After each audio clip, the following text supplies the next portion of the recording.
के दंगल में आज बारी है मतदाताओं की, जो तकरीबन 1 घंटे 15 मिनट के बाद अपने मताधिकार का प्रयोग करेंगे। 270 दिन मोदी सरकार बनाम 49 दिन केजरीवाल सरकार के बीच बेहद दिलचस्प ये मुकाबला देखा जा रहा है। सीधे रुख करेंगे फिलहाल हम उदय पार्क का, जहां पर किरण बेदी का घर है। वहां से संजय शर्मा हमारे सहयोगी इस वक्त जुड़ चुके हैं। संजय, आपकी रिपोर्ट भी हमने वहां से देखी। सुबह सुबह किरण बेदी की नींद खुल गई थी और कुछ ही देर के बाद वो कृष्णानगर यानी कि अपने क्षेत्र जाएंगे, वहां पर लोगों से मुलाकात करेंगी। और किस तरह की जानकारी सामने उभर कर आ पाई है? रात में नींद आई क्या किरण बेदी को?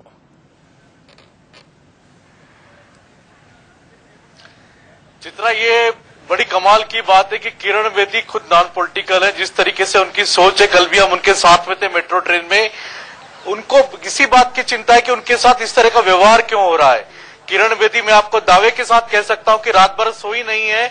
कल गुरुद्वारे गई थी जहां पर उन्होंने रोटियां बनाई, लेकिन आज सुबह की जो शुरुआत हुई है, उनके जो पारिवारिक मित्र जो बताए जा रहे थे, वो पारिवारिक मित्र खुद एक अच्छे ज्योतिष थे, तांत्रिक थे। तो आप कह सकते हैं कि आज का दिन जो उम्मीदवारों का किरण बेदी का शुरू हुआ है, वो एक ज्योतिष और एक तांत्रिक के साथ में शुरू हुआ है, जिसने उनको उनके फेवर में लग कैसे रहे, बाकी किस तरीके से उनका काम करेगा, किस तरीके से चुनाव जीत सकती है, मुख्यमंत्री बन सकती है, इसके लिए कुछ न कुछ अनुष्ठान आज सुबह किया है। मैं किरण बेदी रात भर नहीं सोई है। हमारे जो जितने भी सूत्र हैं यहाँ पर वो यही बता रहे हैं कि रात भर उनके कमरे की लाइट चालू रही है, लोगों का आना जाना चलता रहा है। और अभी आप सुबह भी देख सकती हैं, यहाँ पर गतिविधियां चल रही हैं। अभी भी गुलमोहर का पेड़ है, गुलमोहर के पेड़ के सामने उनके नौकर, उनके काम करने वाले सारे लोग यहाँ पर लगे हुए हैं। आना जाना चालू हो चुका है लोगों का। पारिवारिक लोग यहाँ पर मिलने आ रहे हैं उनसे। कुछ ही देर में करीब 8 बजे वो निकलेंगी वोट डालने के लिए।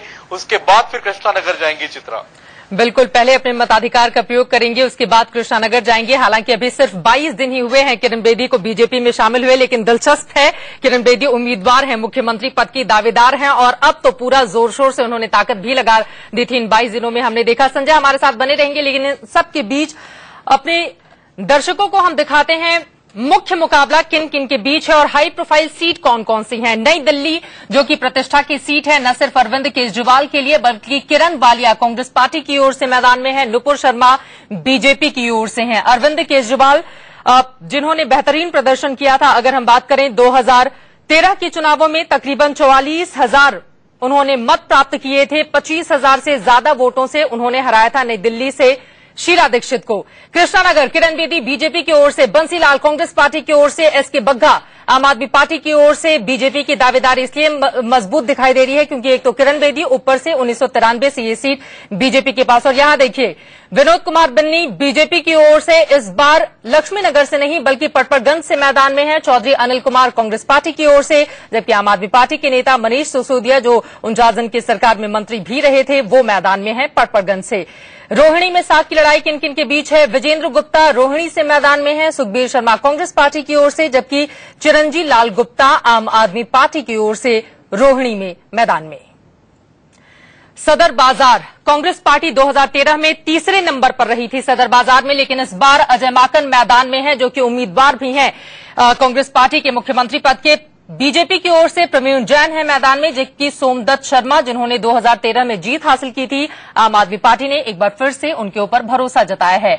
जनकपुरी जगदीश मुखी जनकपुरी से मैदान में है। सुरेश कुमार जो कि जगदीश मुखी के दामाद हैं, वो कांग्रेस पार्टी से मैदान में है।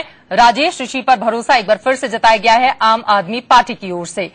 जनकपुर में ससुर दामाद की ये भिड़ंत बेहद जबरदस्त है। ग्रेटर कैलाश ये भी high profile seat, Sharmishtha Mukherjee राष्ट्रपति प्रणब मुखर्जी की बेटी मैदान में है। कांग्रेस की ओर से सौरभ भारद्वाज 2013 में जीत हासिल की थी, आम आदमी पार्टी ने एक बार फिर से उनके ऊपर भरोसा दर्ज किया गया है, जबकि राकेश गुलिया बीजेपी की ओर से मैदान में है।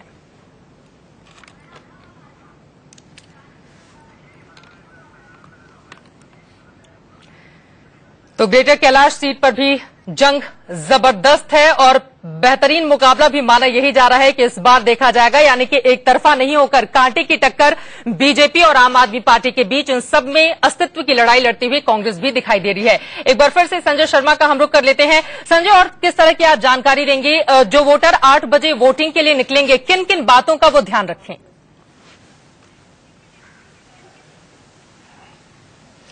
देखिए, मतदाताओं के लिए सबसे बड़ी बात है कि वो अपना कोई ना कोई आईडी जरूर रखे साथ में, मतदाता परिचय पत्र उनके साथ में होना चाहिए, नहीं तो उनका वोटर लिस्ट में अगर नाम है उससे भी इस बार काम चल जाएगा। दिल्ली के लिए चुनाव आयोग ने एक रिलैक्सेशन दिया है मतदाताओं के लिए कि अगर उनका आईडी उनके साथ में नहीं है लेकिन अगर मतदाता सूची में उनका नाम है तब भी उनको कंसीडर कर लिया जाएगा। ये सभी सूचना सभी जितने भी बूथ पे बैठने वाले लोग हैं सभी को दे दी गई है। मतदाता सूची के साथ में अगर आईडी कोई सा भी होगा उनका, मतदाता अगर कार्ड नहीं है उनके पास में, उसके बाद भी अगर दूसरा आईडी तब भी वो काम करेगा। दूसरा आईडी प्रूफ लेकर भी वो जा सकते हैं। अपने मताधिकार का प्रयोग जरूर करें। संजय हमारे साथ लगातार बने रहेंगे। इसी के साथ एक छोटे से ब्रेक के लिए हम रुकेंगे। 7 बजने को है, आप देख रहे हैं इंडिया न्यूज। आपके साथ मैं हूं चित्रा त्रिपाठी। सिर्फ 1 घंटे का और इंतजार और उसके बाद जनता अपना फैसला करना शुरू कर देगी। अगर आप भी राजधानी दिल्ली के वोटर हैं तो अपने मताधिकार का प्रयोग जरूर करें, क्योंकि यही लोकतंत्र में आपकी सबसे बड़ी ताकत है। इंडिया न्यूज ने भी कर रखी है खास तैयारी, हम आपको टीवी स्क्रीन पर दिखा रहे हैं। 2013 की तस्वीर क्या थी, इस बार तस्वीर क्या बदलेगी, ये तो 10 फरवरी को पता चलेगा। लेकिन आज 7 फरवरी को जनता अपना फैसला बस 1 घंटे के बाद सुनाना शुरू कर देगी। मैदान में कौन कौन से दिग्गज मौजूद हैं वो भी हम आपको टीवी स्क्रीन पर दिखा रहे हैं। साथ ही 2015 का ये दिल्ली विधानसभा का चुनाव किन किन लिहाज से बेहद खास हो चला है वो भी लोअर बैंड में आप देख सकते हैं। फिलहाल किस तरह की तैयारी है और क्या कुछ चल रहा है इस वक्त राजधानी दिल्ली के अलग अलग क्षेत्रों में, शुरुआत इसी से हम कर लेते हैं। निर्माण भवन से हमारे संवाददाता राकेश कुमार सिंह ने वहां से जायजा लिया है। देखिए किस तरह के किए गए हैं वहां पर सुरक्षा के इंतजाम और वोटिंग की क्या है तैयारी। वीवीआईपी ये मतदान केंद्र है। यहाँ पर देख सकते हैं कि पूरी तैयारी जो मतदान की तैयारी है वो पर यहाँ पर अंतिम प्रक्रिया यहाँ पर की जा रही है, चेक किया जा रहा है ईवीएम को। और यहाँ पर देख सकते हैं पूरी तैयारी, यहाँ पर जो मतदान कर्मी हैं यहाँ पर पहुंच चुके हैं। सारी प्रक्रिया जो है यहाँ पर पूरी की जा रही है। और जिस तरह से यहाँ पर, क्योंकि ये वीवीआईपी मतदान केंद्र है और ऐसी स्थिति में यहाँ पर पूरी तैयारी की जा रही है। और यहाँ पर देख सकते हैं ये है पोलिंग स्टेशन नंबर 85 और यहाँ पर उपराष्ट्रपति जो है यहाँ पर अपने मत का प्रयोग करेंगे। साथ ही साथ कांग्रेस अध्यक्ष सोनिया गांधी भी यहाँ पर अपने मत का प्रयोग करेंगी। यहाँ पर देख सकते हैं पूरी तैयारी जो है वो यहाँ पर की गई है, पूरी तैयारी यहाँ पर की गई है, क्योंकि ये काफी वीवीआईपी मतदान केंद्र है तो ऐसी यहाँ पर अपने मत का प्रयोग करेंगी। यहाँ पर देख सकते हैं पूरी तैयारी जो है वो यहाँ पर की गई है, पूरी तैयारी यहाँ पर की गई है, क्योंकि ये काफी वीवीआईपी मतदान केंद्र है तो ऐसी स्थिति में यहाँ पर देख सकते हैं कि सुरक्षा व्यवस्था भी यहाँ पर पूरी तौर पर चाक चौबंद की गई है। अब देख सकते हैं कि जहाँ एसपीजी के जवान यहाँ पर पहले से मौजूद हैं, साथ ही साथ जो सुरक्षा कर्मी यहाँ पर काफी संख्या में यहाँ पर मौजूद हैं। यहाँ पर देख सकते हैं कि सुरक्षा यहाँ पर पूरी तौर पर चाक चौबंद है। और जिस तरह से ये काफी वीवीआईपी मतदान केंद्र है तो ऐसी स्थिति में यहाँ पर जो पूरी तैयारी है वो अंतिम चरण में है। और ये देख सकते हैं कि सुरक्षा कर्मियों को यहाँ पर पूरी तौर पर जो अधिकारी हैं वो ब्रीफ कर रहे हैं उनको किस तरह से यहाँ पर अपनी ड्यूटी को निभाना है। यहाँ पर पूरी तैयारी जो है यहाँ पर की जा रही है। कैमरामैन सुन रावत के साथ राकेश कुमार सिंह, इंडिया न्यूज, निर्माण भवन, दिल्ली। 250 दिन की केंद्र की मोदी सरकार बनाम 49 दिन की दिल्ली की केजरीवाल सरकार के बीच ये मुकाबला देखा जा रहा है, जो अपने आप में काफी ज्यादा महत्वपूर्ण हो चला है। लेकिन और क्या कुछ है खास, इस पर हम चर्चा करेंगे। हमारे साथ तमाम खास मेहमान जुड़ चुके हैं, उनका परिचय आपसे करवा देती हूं। हमारे साथ वरिष्ठ पत्रकार अनुज गुप्ता जी, राज बिहारी जी स्टूडियो में मौजूद हैं। इसके अलावा दीपिका शर्मा हमारे साथ बीजेपी के स्पोक्स पर्सन जुड़ चुकी हैं। और निर्माण भवन से हमारे साथ हमारे संवाददाता राकेश भी मौजूद हैं, जिनकी रिपोर्ट अब से कुछ ही देर पहले आपने देखी। वहां पर पूरे इंतजाम कर लिए गए हैं, वोटरों को किसी भी तरह की दिक्कत ना हो इसका खास ध्यान वहां पर देखा जा रहा है। लेकिन सुबह की कुछ और दिलचस्प तस्वीरें हमारे सामने आई हैं, वो हम आपको टीवी स्क्रीन पर दिखाते हैं। तैयारियां चल रही हैं और सब कुछ आखिरी दौर में है, चेकिंग की जा रही है। निर्माण भवन की ये तस्वीरें हम आपको दिखा रहे हैं, जहां पर 1 घंटे के बाद वोटर पहुंचने शुरू हो जाएंगे और किसी भी तरह की दिक्कत जो मतदाता हैं उनके सामने पेश ना आए, इसको लेकर भी वहां पर खास ख्याल रखा जा रहा है। 70 सीटों की बाजी का ये मुकाबला, कौन जीतेगा कौन हारेगा इसका फैसला तो 10 फरवरी को सामने आ पाएगा। लेकिन आज की स्थिति भी बेहद मजबूत, क्योंकि आज है मतदाताओं की बारी। और अब आगे बढ़ते हुए आपको हम दिखाते हैं दिल्ली के इस दंगल में कौन कौन से दिग्गज हैं जो चुनावी मैदान में हैं, क्योंकि काफी ज्यादा महत्वपूर्ण ये जानना हो जाता है कि कौन कौन से ऐसे दिग्गज हैं जो चुनावी मैदान में हैं। टीवी स्क्रीन पर हम आपको दिखाते हैं। सबसे पहले बात नई दिल्ली सीट की कर लेते हैं। अरविंद केजरीवाल, जिन्होंने 25,000 से ज्यादा वोटों से शीला दीक्षित को परास्त किया था 2013 में, लेकिन इस बार नुपुर शर्मा मैदान में हैं बीजेपी की ओर से, किरण वालिया हैं मैदान में कांग्रेस पार्टी की ओर से। मुकाबला बेहद दिलचस्प यहां पर नहीं, एक तरफा ऐसा कहा जा रहा है, लेकिन अगर 10 तारीख को नतीजे कुछ और हो तो आप हैरान मत होइएगा, क्योंकि दिल्ली का मूड कुछ इस तरह का है जो हमेशा बदलता भी रहता है। फिलहाल टीवी स्क्रीन पर अगर वो चीजें आ जाएं, कौन कौन से दिग्गज हैं मैदान में, वो हम आपको एक रिपोर्ट के जरिए दिखाते हैं।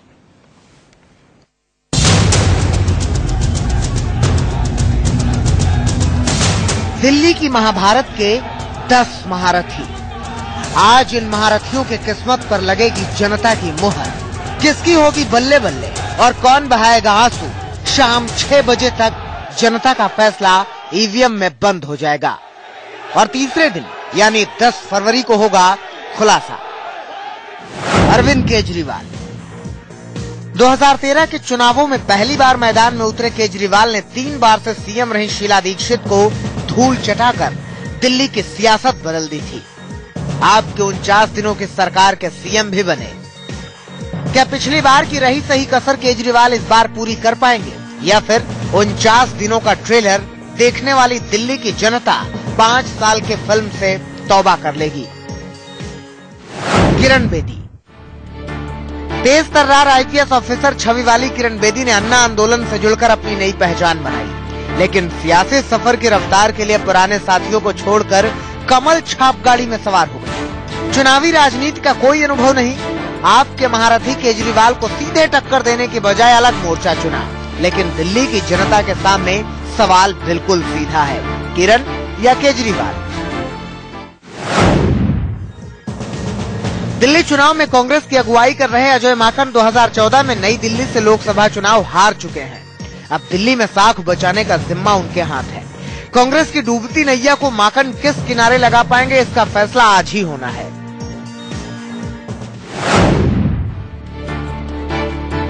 शीला सरकार में मंत्री रह चुकी किरण वालिया 2013 का चुनाव मालवीय नगर सीट से हार गई थी। कांग्रेस ने केजरीवाल मिसाइल का सामना करने के लिए इस बार उन्हें नई दिल्ली सीट से मैदान में उतारा है। क्या किरण वालिया वैसा करिश्मा कर पाएंगी जो पिछली दफा केजरीवाल ने किया था?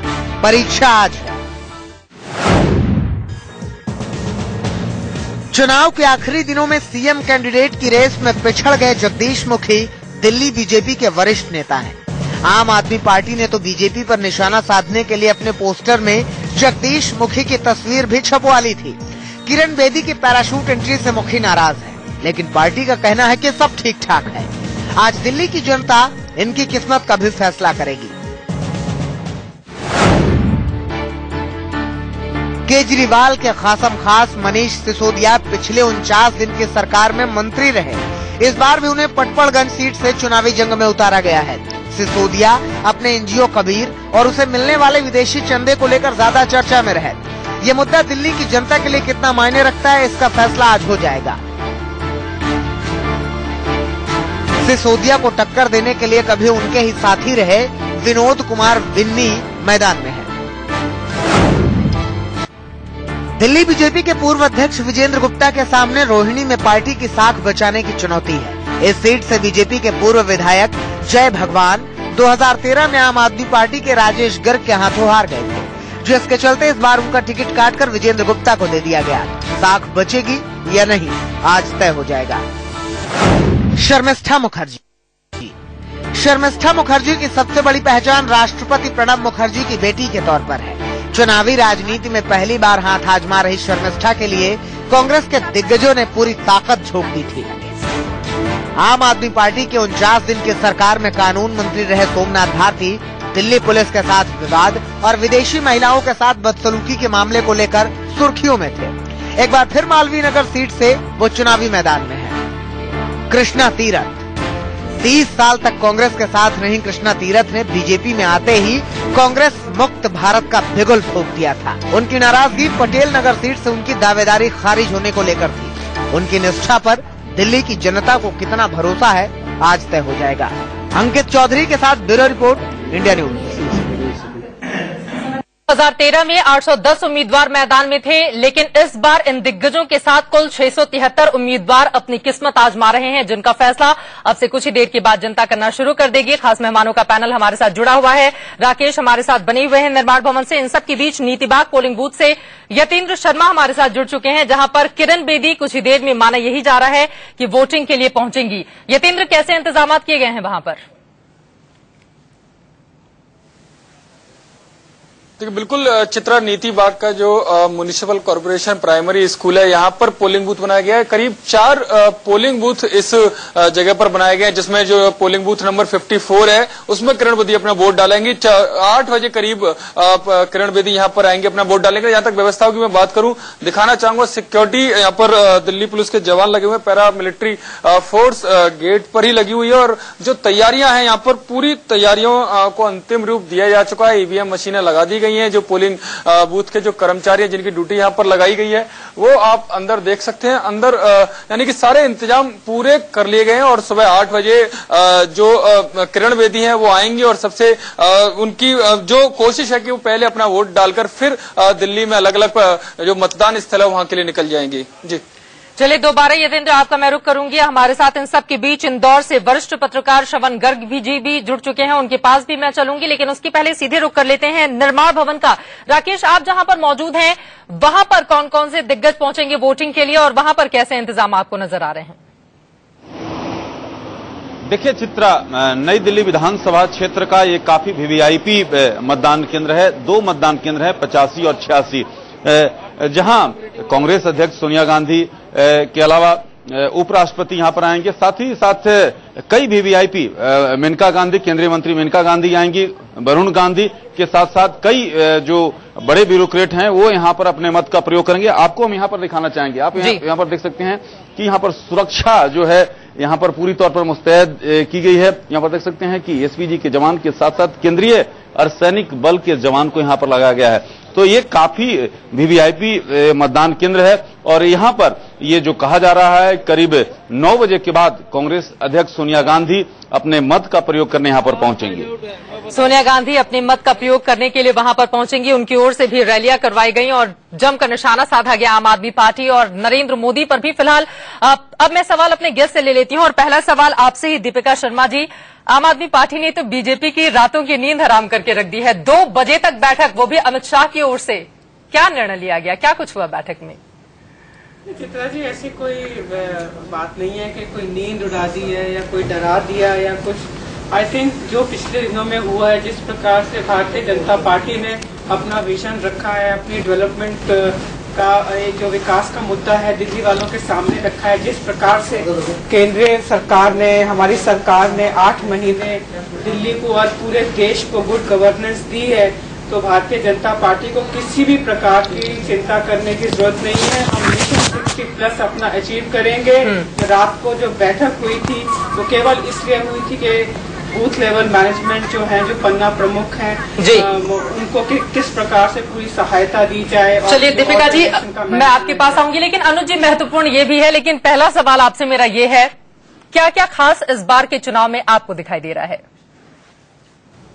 जो आपने इसके पहले 2 बजे तक अमित शाह जी के घर की बैठक का जिक्र किया, वो वहां रेगुलर मीटिंग उस तरह की होती है। अमित शाह जी के काम करने का तरीका ही है कि देर रात तक वो बैठकें करते रहते हैं। आज दिल्ली का चुनाव इसलिए दिल्ली पर हो रहा होगा, इसके पहले जिन राज्यों में चुनाव हुए उनकी बैठकें भी, जिन शहरों में वो जाते हैं वहां भी वो बैठकें। आपको लगता है कि उनके जो भी कार्यकर्ता या नेता होंगे उनको नींद आई होगी, चैन की, या रात भर वो लगे होंगे? ये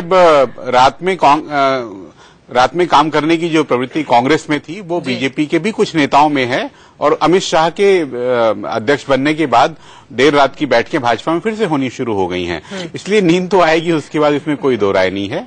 लेकिन देखिए, जो पिछले 1 महीने के दौरान यहां दिल्ली में अरविंद केजरीवाल जी की मजबूती नजर आई है, उसके कारण बीजेपी में बेचैनी होना स्वाभाविक है। यदि लोकसभा चुनाव के तुरंत बाद जब महाराष्ट्र और हरियाणा के चुनाव हुए, तो जिस तरह से मुंबई ने वोट डाला बीजेपी के लिए, वैसे ही दिल्ली भी वोट डाल जाती। लेकिन उस समय शायद इस गफलत में रह गए होंगे कि जो वर्तमान विधानसभा है उसी में सरकार बनानी है या नए चुनाव की ओर जाना है। वो गफलत जो है वो उस गफलत के दौरान आम आदमी पार्टी के लोग जमीन पर जानते हुए कि चुनाव तो होना ही होना आगे पीछे करके, बिल्कुल चुनाव न टले इसके लिए वो बार बार स्टिंग ऑपरेशन या वैसे आरोप की भाजपा तोड़फोड़ करके सरकार बनाने जा रही है, बीजेपी को बैकफुट पे कर देते थे। यदि बीजेपी वैसा सोच रही हो तो भी नहीं कर पाई वो, और वो चुनाव की तैयारी करते रहे। भाजपा के अंदर सब लोग मोदी साहब के सहारे बैठे रह गए कि मोदी साहब के नाम पे वोट मिल जाएंगे। लेकिन देखिए, लोकसभा चुनाव से लेकर के झारखंड के विधानसभा चुनाव तक हमें नजर आता है कि जितने वोट लोकसभा चुनाव में थे उतने वोट अब नहीं रह गए हैं। तो ये जो गिरावट होती गई, इसको रोकने के लिए बीजेपी ने कोई खास इंतजाम नहीं किया और बहुत अंतिम क्षणों में डॉक्टर हर्षवर्धन को पीछे करके वो किरण बेदी को लेकर के आए। बीजेपी के किरण बेदी हमारे साथ बैठी हैं, आप उनकी चिंता बढ़ा रहे हैं। नहीं, किरण बेदी 6 महीने पहले आती तो एक अलग बात होती। बिल्कुल, एक छोटे से ब्रेक का वक्त हो चला है, लेकिन दिलचस्प है इस बार का ये मुकाबला भी, क्योंकि लोकसभा चुनावों के बाद ऐसा पहली बार हुआ है जब मुख्यमंत्री पद का उम्मीदवार घोषित करके बीजेपी चुनावी मैदान में है। एक छोटे से ब्रेक के लिए हम रुकेंगे, लेकिन दिल्ली चुनाव पर हमारी सबसे बड़ी कवरेज लगातार जारी है। ब्रेक के बाद आगे क्या कुछ है खास, उस पर जल्दी से डाल लेते हैं एक नजर।